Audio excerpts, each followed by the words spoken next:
मध्य प्रदेश के छतरपुर जिले की नगरपालिका छतरपुर के एक संविदा कर्मचारी द्वारा दुकान आवंटन के नाम पर लाखों रुपए की धोखाधड़ी करने का सनसनीखेज मामला सामने आया है। जानकारी के अनुसार नगरपालिका की राजस्व शाखा में पदस्थ संविदा कर्मचारी अमन खरे द्वारा अलग अलग 4 लोगों से दुकान आवंटित करने का झांसा देकर जालसाजी करते हुए फर्जी रसीद लेकर 35,08,000 रुपए हड़प लिए। इस पूरे मामले में पीड़ित मनोज जैन और संविदा कर्मचारी का एक वीडियो भी सामने आया है, जिसमें वह लाखों रुपए कैश गिनते हुए नजर आ रहा है।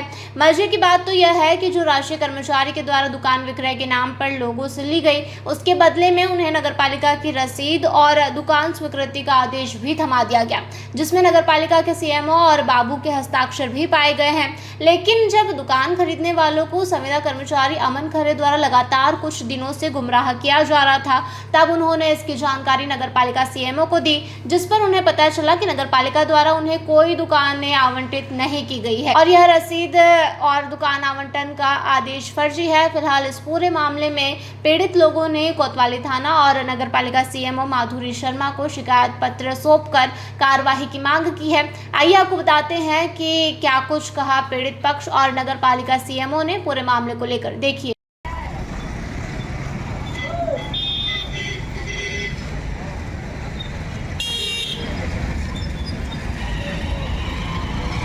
लोगों के आवेदन प्राप्त हुए थे जो दुकान का कब्जा लेने के लिए आए थे। जब उस आवेदन को राजस्व शाखा में जांच कराई गई तो पता चला वह दुकान पूर्व से ही किसी और के नाम पे आवंटित थी और पूरी तरह से यह धोखाधड़ी और ठगी का मामला था, जिसके संबंध में उक्त कर्मचारी का एफआईआर के लिए पत्र भेजा गया है और आज उनकी एफआईआर दर्ज हो जाएगी। तो पूर्व से ही 1 माह से नगरपालिका में नहीं आ रहे थे, तो 1 माह की उनकी वेतन दी भी नहीं गई है और सेवा समाप्ति का भी आदेश जारी किया है। मामला मेरा नाम मनोज कुमार जैन है, मैं पठापुर रोड पे रहता हूँ। मेरे साथ 420 हुई है नगरपालिका द्वारा, कर्मचारी द्वारा जो नगरपालिका में काम करता है, एक अमन खरे। उसने मेरे घर आया, उसका भाई, एक ही गाड़ी पे दोनों थे। उसने बोला, उसके बड़े भाई ने बोला कि मनोज एक काम है जो उसके छोटे भाई द्वारा बताया जा रहा है कि एक दुकान है, यदि तुम्हें चाहिए हो तो आपको एक दुकान मिल सकती है नगरपालिका की। मैंने कहाँ दुकान है, कैसी है?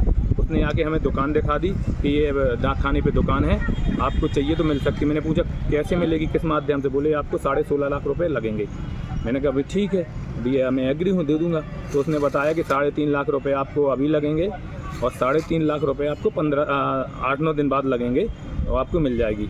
तो मैंने उसको 3.5 लाख एक 3.5 लाख रुपए एक दे दिए।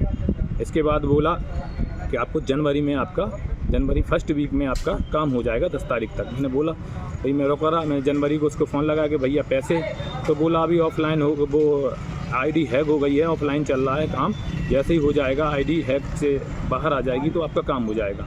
फिर मैंने उसको कुछ दिन बाद फिर फ़ोन लगाया, बोले अभी आचार संहिता लग गई है। फिर मैंने उसको फिर फ़ोन लगाया कि भाई बताओ, बोले वो आपकी मामी के नाम नहीं हो पा रही है, ऐसा करो आप किसी के वो पेपर दे दो। बोले अपनी वाइफ के दे दो। मैंने अपनी वाइफ के भी पेपर दे दिए। बोले ठीक है, शुक्रवार को आपका रजिस्ट्रार ऑफिस में आपको आना है। मैंने फिर शुक्रवार को फ़ोन लगाया सुबह, बोले आज नहीं हो पा रही है, कुछ समस्या के कारण किसी की दुकान आवंटन थी वो कैंसिल हो गई है, आप मंडे को आ जाना बिना बोले और अपनी वाइफ को ले आना। मैं मंडे को गया, बिना बोले अपनी वाइफ को लेके आया। मैं सुबह 3:30 बजे से बैठा रहा, वो नहीं आया। मैंने उसको फ़ोन लगाया, उसका फ़ोन स्विच ऑफ हो गया।